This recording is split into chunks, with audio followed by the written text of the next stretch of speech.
One of humankind's greatest questions is, why do we suffer? After listening to the variety of perspectives out there, some might wonder, is there only one answer? Betty Eadie, a wife and a mother, says she was given an answer to that question after she died. Her account of the afterlife is considered one of the most detailed, and we got a chance to hear it straight from the source. I'm Subiamba, and this is Mysteries of Life.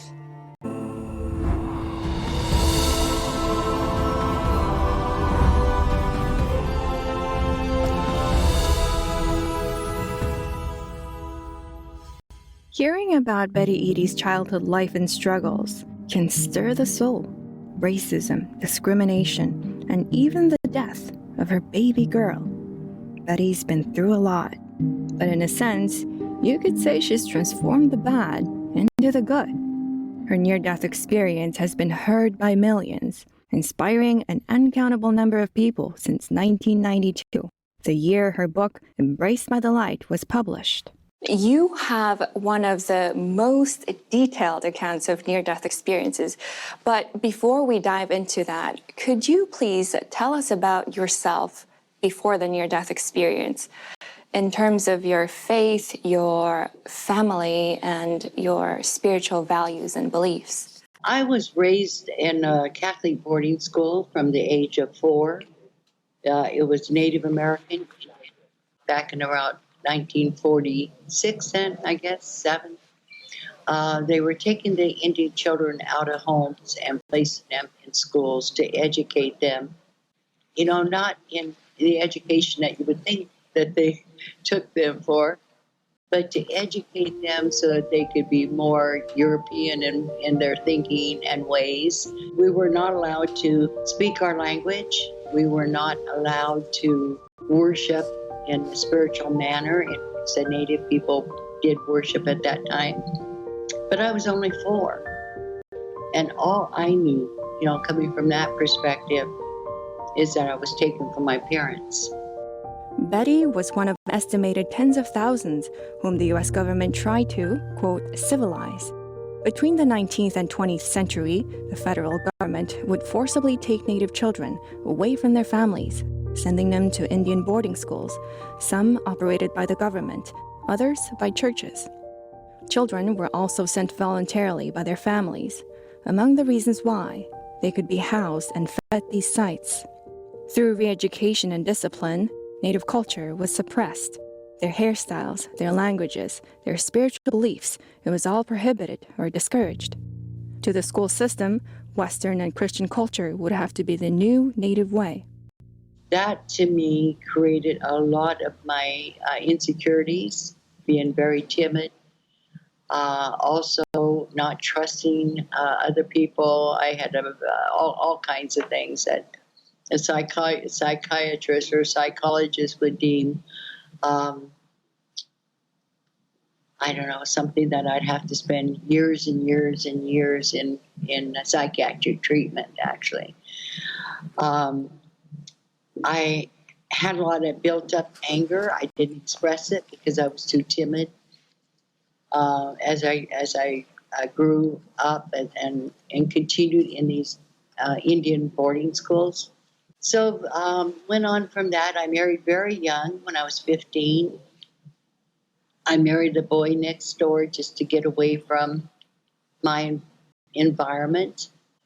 And we had 4 children. 1 passed when she was 3 months old.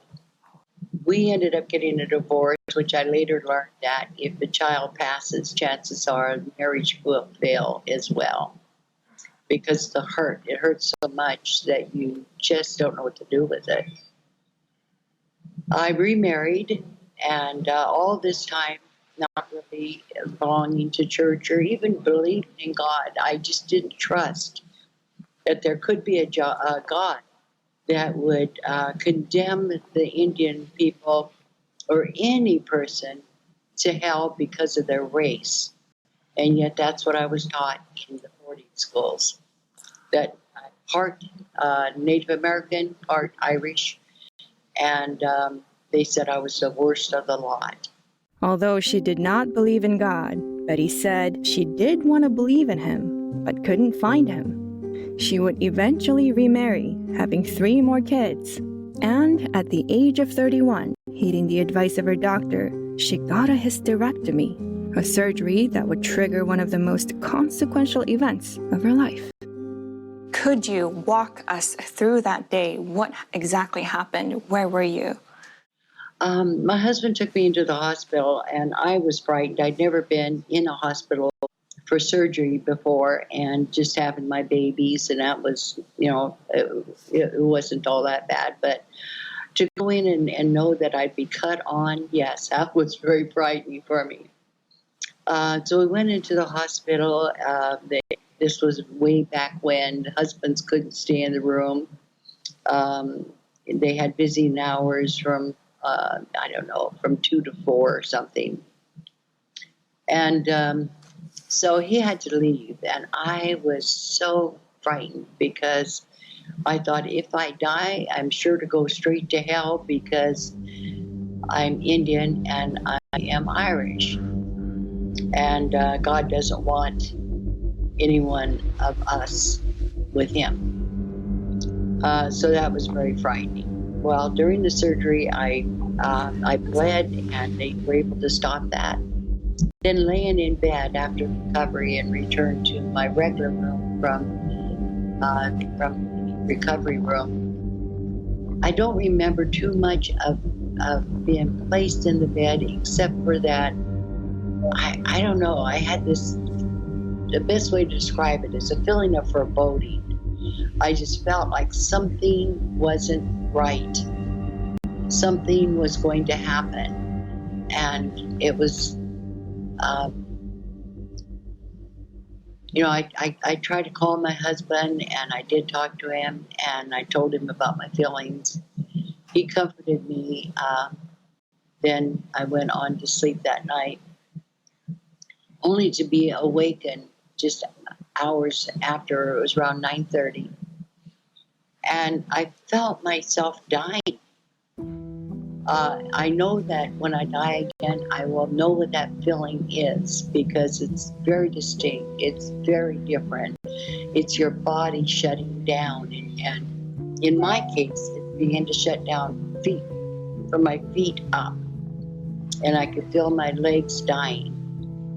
And by the time that death reached up to my shoulders, I felt this feeling inside, a movement, a shuddering of my heart.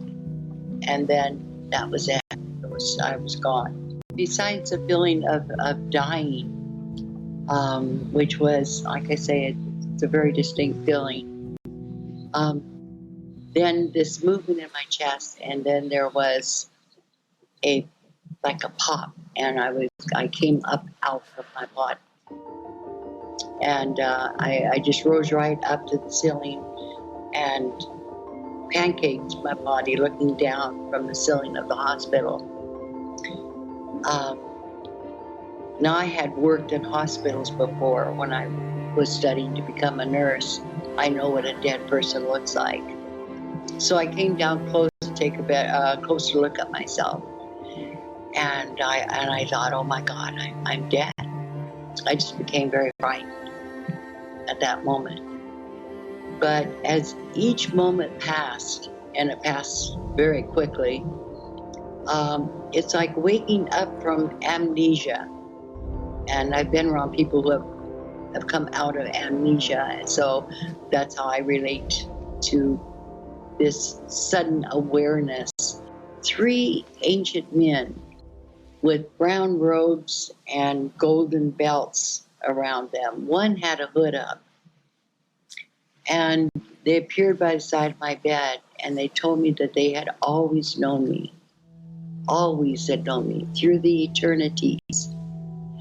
I remember thinking, I know what an eternity is, but what is eternities? And they said they had known me through eternities, and that they had loved me, and that I had loved them, and that they were my ministering angels. And they said, you have died, but you have died prematurely. So, and it was right after that then that I wanted to see my husband, because I knew I had died. I wanted to see my husband. I wanted to see my children. And again, minutes had passed. And so when I looked for an exit, I went out the window. Now, you wouldn't go out the window if you were thinking right as a human being. But that's where I went. I knew I could go through that window, and I went through the window. And I'm going to call it flying there, that I flew home. But actually, I don't know. It was just like time no longer exists between point A and point B, except for that I could feel the movement. I could feel that I was in flight. And I arrived at my home where my husband and children were. And he promised to put the kids to bed, so I was very angry at him because he hadn't. And they were running all over the place. So that is my experience there in a home. But when after I had returned and told my husband that, he says, are you sure you had that? I said, yes, I know. I says, honey, I came home and I saw you sitting in your chair, reading a newspaper, kids running all over the place. He just looked at me and he says, oh my God. Well, he said, you nagged me on the grave, He just couldn't believe that and that, I think, when I gave him details is when he could believe that what I experienced was for real. Betty says she had an understanding that she would go on, that she would no longer be with her family. This was the end of her earthly life, the finale of a native Irish woman's life, once called the worst of the lot, and on her way to potentially face punishment for her sins. So she thought. Soon after I got back, there was a sound that was the most beautiful sound. Tinkling bells, chimes, just this sound with movement in it. They never bothered me. I felt excited about them. But it was like an energy that was preparing me to go with it. And it drew me into it. And this is when I went to this very peaceful black space. It was so black that you could put your hand up and not see your hand. Before going there, I was claustrophobic, and I couldn't stand small shelters. When I was a kid, when they punished us, we had to go into small cubicles, dark, and so I had an aversion to being around anything dark or shut in. But in this space, it was, if I hadn't gone on further, I would have wanted to stay there for the rest of my life. There was no condemnation. I was waiting to be all my sins of my past. I was waiting for all them to come. I thought maybe I'd be thrown into hell any minute now. Nothing like that was happening. Not that I was disappointed at all, but I was awakening to something that was more fantastic and marvelous than our minds can even imagine. And I felt that. But the love, it was like being bathed in liquid love in this dark space, going through a healing of some sort. And I surely did need a lot of that. So I just basked in it and enjoyed it until a pinpoint of light came into this black space. And I felt that the light was looking for me. And I was looking up at it, and it just wandered around until it spotted me. And then it broadened to fill me in that light, and then drew me up into the light. And I began to travel in that white light. And as I got closer and closer and closer, it became more brilliant at the end. But I saw it was an image of a man. And as I got closer, I knew exactly who he was. It is still as vivid to me today as it was back then. And I have used these years, what's it been, 30, almost 40 years, of sharing this experience because I was sent back to do that. So during the experience, and the man I met, and sorry, but every time I tell this part of my experience, I well up inside because I just miss him so much. The love, the acceptance, and I knew that he was Jesus. I knew he was Jesus. I wanted to know why he sent me to earth, into the family that I was in, the Indian, Irish, why I had to go to boarding schools, why did I have to have a miserable life? It's a question that many have. Looking at history, you find many answers. In Jewish and Christian culture, suffering could be the consequence of sin, a wrong that goes back to the fall of Adam and Eve. That theft, adultery, murder, and every other sin can be the cause of suffering, a debt to be paid. But to some, suffering can be part of a larger arrangement, not limited to sin. Take the man who was born blind mentioned in the Bible. His disciples questioned him, "Rabbi, who sinned, this man or his parents, that he was born blind?" "Neither this man nor his parents sinned," Jesus answered. "This came about so that God's works might be displayed in him."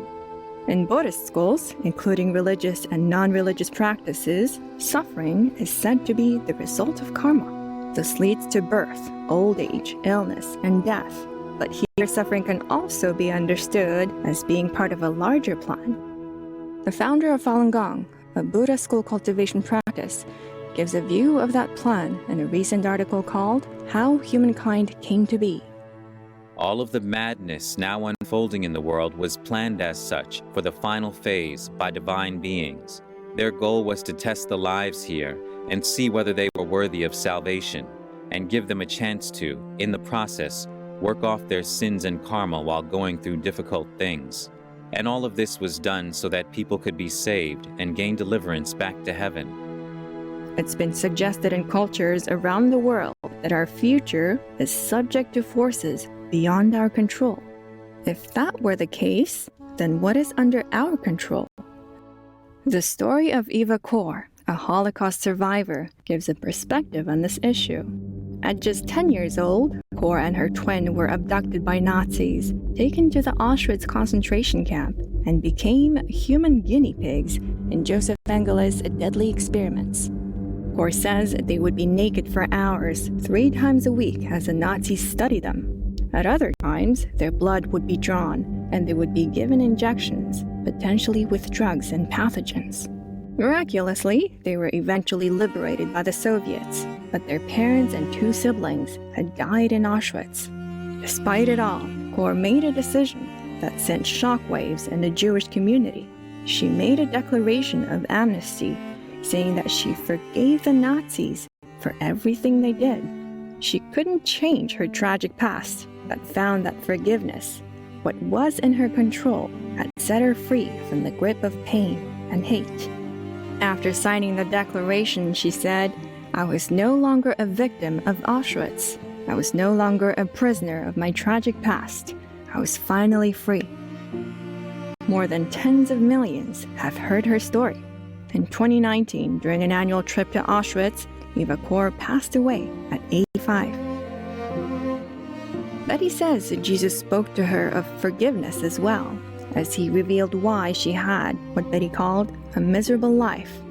More when we return on Mysteries of Life.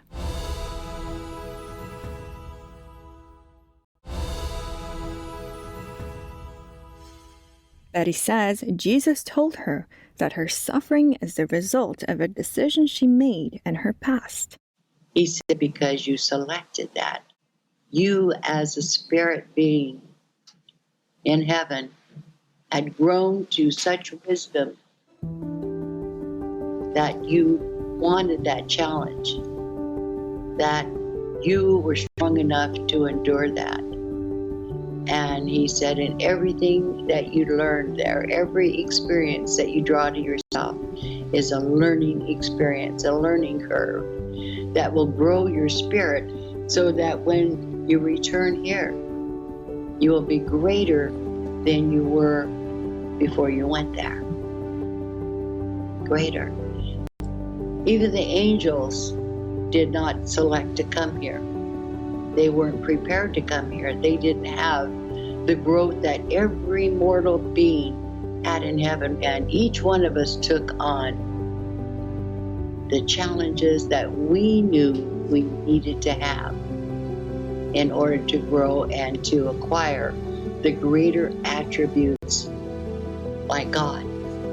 We're here to acquire his attributes of love is the number one, love, forgiveness, all these things. And we, in order to get to that point of learning what it's like to love or what it's like to forgive, you go through all these different challenges.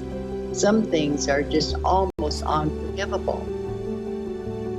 And so we learn to deal with that. It's how we deal with it that we grow our spirit to become more like he is. And so I was taken to different parts of heaven so that I could understand it in a greater way. I saw spirits preparing to be born on the earth. And it was interesting how they were selecting their parents. Maybe just their mother or maybe just the father sometimes. Sometimes they were already a pair. They selected them. And he also said that we all have a mission to serve here on this earth, every one of us.